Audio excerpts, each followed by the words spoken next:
అదే RTV app వార్తల్ని క్షణాల్లో చదివే అవకాశం ఉంటుంది. ఒక న్యూస్ పేపర్, ఒక టెలివిజన్ ఛానల్ మీ చేతుల్లో ఎప్పుడూ ఉంటాయి. మెదక్ పార్లమెంట్ కాంగ్రెస్ పార్టీ అభ్యర్థి నీలం మధుకు మద్దతుగా ఇప్పటికే సుడిగాలి పర్యటనలు 7 నియోజకవర్గాల్లో కాంగ్రెస్ పార్టీ ఆధ్వర్యంలో ప్రచారాన్ని ముమ్మరం చేశారు. అందులో భాగంగా మెదక్ ఎమ్మెల్యే మైనంపల్లి రోహిత్ రావు మనతో ఉన్నారు. సార్ చెప్పండి, ప్రచారం ఎట్లా నడుస్తుంది? అంటే కాంగ్రెస్ పార్టీకి ఎట్లా ఆదరణ ప్రజల్లో నుంచి వస్తుందని చెప్పొచ్చు? అంటే ఇవాళ ప్రచారం బ్రహ్మాండంగా కొనసాగుతూ ఉన్నది. మరి ఇవాళనే మా కాంగ్రెస్ పార్టీ ఎంపీ అభ్యర్థి తరఫున ఫస్ట్ సెట్ నామినేషన్ ఇవాళ మేము, మా జిల్లా అధ్యక్షుడు, మా ఇన్ఛార్జ్ మేమందరం కూడా కలిసి ఇవాళ వేయడం జరిగింది. కాబట్టి ఏ ఊరికి పోయినా బ్రహ్మాండమైన స్పందన వస్తూ ఉన్నది.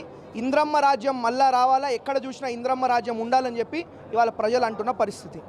అంటే మెదక్ పార్లమెంట్ పరిధిలో 7 నియోజకవర్గాలు ఉండడం వల్ల 6 నియోజకవర్గాల్లో బీఆర్ఎస్ పార్టీ ఒక ప్రాతినిధ్యం వహిస్తుంది. ఒక మెదక్ నియోజకవర్గం ఒకటే మైనంపల్లి రోహిత్ కాంగ్రెస్ పార్టీ నుంచి ప్రాతినిధ్యం వహిస్తున్నారు. మేము ఖచ్చితంగా మేమే గెలుస్తామని చెప్పి బీఆర్ఎస్ పార్టీ ఆరోపిస్తుంది. ఆ విషయంలో మీరు ఏం చెప్తారు సార్? ఇప్పుడు నేను ఏమంటా ఉన్నా అంటే, ఆ రోజు పరిస్థితి వేరే. వీళ్ళన్ని బేకార్ మాటలు, అన్ని అబద్ధాలు చెప్పి ప్రజలను మోసం చేయడం జరిగింది. కానీ ఇప్పుడు ప్రజలు తెలుసుకున్నారు. ప్రజలు తెలుసుకొని ఇప్పుడు ఓన్లీ ఎక్కడికి పోయినా చెయ్యి చెయ్యి చెయ్యి అంటా ఉన్నారు. చెయ్యి గుర్తుకు ఓటు వేసి కాంగ్రెస్ పార్టీ ఎంపీ అభ్యర్థిని గెలిపించుకుంటామని చెప్పి ప్రజలే మాకు చెప్తున్న పరిస్థితి. అంటే మెదక్ ప్రజలు మీకు ఏం చెప్తారు సార్? ఎందుకంటే మీరు ఒక స్థానికంగా ఒక శాసనసభ్యునిగా ఉన్నారు. ప్రజలకు మీరు ఏం రిక్వెస్ట్ చేస్తారు సార్? ఇవాళ నేను ఒకటే చెప్తా ఉన్నానండి, వీళ్ళు 10 ఏళ్ళు చేయని అభివృద్ధి నేను 100 రోజులలో చేసి చూపించడం జరిగింది. అంటే మా కాంగ్రెస్ ప్రభుత్వం వచ్చిన వెంటనే, మేము ఎమ్మెల్యేగా గెలిచిన వెంటనే మరి ఎన్ఎస్ఎఫ్ ఫ్యాక్టరీ విషయంలో కానివ్వండి, 3 చౌరస్తాల మరి అభివృద్ధి విషయంలో కానివ్వండి, సీసీ రోడ్లు కానివ్వండి, మరి ప్రజలకి అంటే మా సొంత డబ్బులతోటి ఇవాళ ఎలక్షన్స్ అయిపోయిన తర్వాత, ఎన్నికలు అయిపోయిన తర్వాత 100 బోర్లు వేపించడం జరిగింది. ఇది ఇప్పటికే ఆగదు.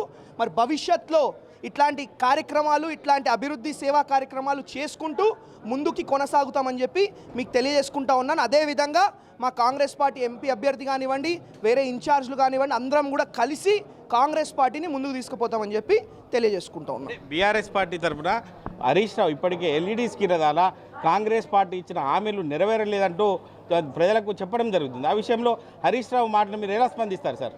ఇప్పుడు 2 విషయాలు చెప్తానండి. మొన్నటిదాకా ప్రభుత్వం వాళ్ళది, మేము వచ్చి 3 నెలలు కూడా అవుతలేదు, 4 నెలలు కూడా అవుతలేదు. వచ్చిన వెంటనే ఇప్పుడు ఎలక్షన్ కూడా వచ్చింది.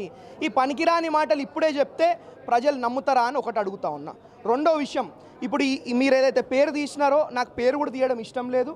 ఆ వ్యక్తి కాళేశ్వరరావు అనే వ్యక్తి మొత్తం కూడా రంగనాయక సాగర్ పేరు మీద, కాళేశ్వరం ప్రాజెక్ట్ పేరు మీద ప్రజల సొమ్ము, ప్రజల పైసలు అన్నీ కూడా దోచుకొని దోపిడీ చేయడం జరిగింది. దాని గురించి వాళ్ళు ఫస్ట్ మాట్లాడి ఇవన్నీ పనికిరాని మాటలు మాట్లాడాలి అని చెప్పి తెలియజేసుకుంటా ఉన్నా. ఓకే, మీ ముఖ్యమంత్రి గారు సంబంధించి రేవంత్ రెడ్డి గారు 20 తారీఖు నాడు ఈ యొక్క మెదక్ పార్లమెంట్ పరిధిలోకి వస్తున్నట్టు తెలుస్తుంది. ఆ విషయంలో క్లారిటీ ఏంటి సార్? ఇప్పుడు 20వ తారీఖు మరి భారీ ర్యాలీ ఉండబోతా ఉన్నది, భారీ రోడ్ షో ఉండబోతా ఉన్నది. మా గౌరవ ప్రియతమ ముఖ్యమంత్రి మరి రేవంత్ అన్న గారు 20వ తారీఖు మా మెదక్ నియోజకవర్గంకి రాబోతూ ఉన్నారు. కాబట్టి బ్రహ్మాండంగా అన్ని ఊర్ల నుంచి కూడా మరి ప్రజలు తరలి వస్తూ ఉన్నారు. బ్రహ్మాండంగా భారీ ర్యాలీ చేసుకుంటూ మరి ఆ రోజు కూడా మా కాంగ్రెస్ పార్టీ ఎంపీ అభ్యర్థి నామినేషన్ వేస్తారని చెప్పి తెలియజేసుకుంటూ ఉన్నాం. ఇవాళ బీఆర్ఎస్ పార్టీ ఎంపీ అభ్యర్థి ఎవరండి? ఆయన ఆల్రెడీ ఎమ్మెల్సీగా ఉన్నాడు. వీళ్ళ క్యాండిడేట్లు దొరకక ఆ రోజు మదన్ రెడ్డి గారికి టికెట్ ఇస్తామని చెప్పి మోసం చేసి ఇవాళ డబ్బులున్న వ్యక్తులకి వీళ్ళు టికెట్లు ఇస్తూ ఉన్నారు. ఆయన కూడా మొత్తం కూడా ఆ రోజు ఐఏఎస్ అధికారిలాగా, అంటే ఇవాళ మాజీ అధికారి, ఆ రోజు ఐఏఎస్ అధికారిలాగా ఆ రోజున్న ముఖ్యమంత్రి కాళ్ళు మొక్కడం జరిగింది.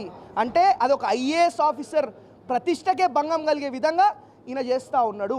ఇట్లాంటి ఆయనని గెలిపియము, చెప్పుల దండలేసి పొట్టు కొట్టి తరిమి కొడతామని చెప్పి ప్రజలు ఏ ఊరికి పోయినా మరి చెప్పడం జరుగుతుంది అని తెలియజేసుకుంటాం.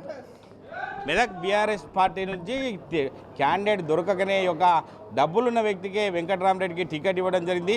స్థానికులకు ఇవ్వకుండా మోసం చేసింది. కాబట్టి ఖచ్చితంగా కాంగ్రెస్ పార్టీ అభ్యర్థి నీలం మధును భారీ మేరతో గెలిపించుకుంటామని చెప్పి మెదక్ ఎమ్మెల్యే మైనంపల్లి రోహిత్ రావు చెప్తున్నారు. కెమెరామెన్ ఎల్లవరితో మహేష్, ఆర్టీవీ, ఉమ్మడి మెదక్ జిల్లా.